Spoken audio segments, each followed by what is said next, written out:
মান অভিমান ভুলে গিয়ে ধানের শীষের জন্য কাজ করার আহ্বান। মতবিনিময় সভায় যুবদল নেতা সালাউদ্দিন। বিশেষ প্রতিনিধি মোহাম্মদ শাহাবুদ্দিনের রিপোর্টে বিস্তারিত। হাজীগঞ্জ উপজেলা ১ নং রাজারগাঁও ইউনিয়নের যুবদলের উদ্যোগে শনিবার এক মতবিনিময় সভা অনুষ্ঠিত হয়। এতে উপস্থিত ছিলেন হাজীগঞ্জ উপজেলা ও ইউনিয়ন যুবদলের নেতৃবৃন্দ সহ বিএনপি ও সহযোগী অঙ্গ সংগঠনের নেতৃবৃন্দ।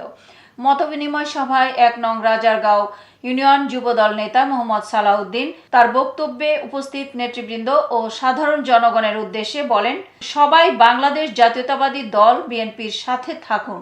এখন আমাদের গ্রুপিং করার সময় নয়, তাই গ্রুপিং বাদ দিয়ে ঐক্যবদ্ধ থাকুন। মন মানসিকতা ও পরিকল্পনায় পরিবর্তন নিয়ে আসুন। ত্যাগীদের মূল্যায়ন করুন। বিএনপির ভারপ্রাপ্ত চেয়ারম্যান জনাব তারেক রহমানের নির্দেশনা অনুযায়ী সাধারণ জনগণের কাছে ছুটে যান।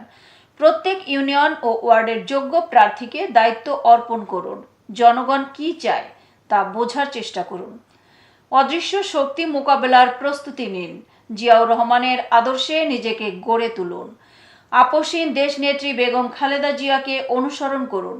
বিএনপির ভারপ্রাপ্ত চেয়ারম্যান তারেক রহমানের দিক নির্দেশনাগুলো মেনে চলুন। বিপুল ভোটে ধানের শীষের বিজয় হবে ইনশাল্লাহ।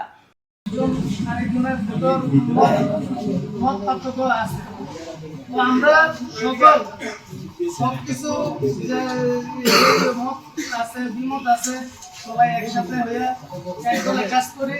আর আমাদের দল বাংলাদেশ জাতীয়বাদী দল বিএনপির ধানের শীষের প্রতি এই নিয়ে আমরা সবাই মাঠে কাজ করি। এতক্ষণ সঙ্গে থাকার জন্য ধন্যবাদ। i1 টিভি নিয়মিত আপডেট পেতে ভিজিট করুন আমাদের ওয়েবসাইট, ফেসবুক, ইনস্টাগ্রাম ও ইউটিউব চ্যানেলে।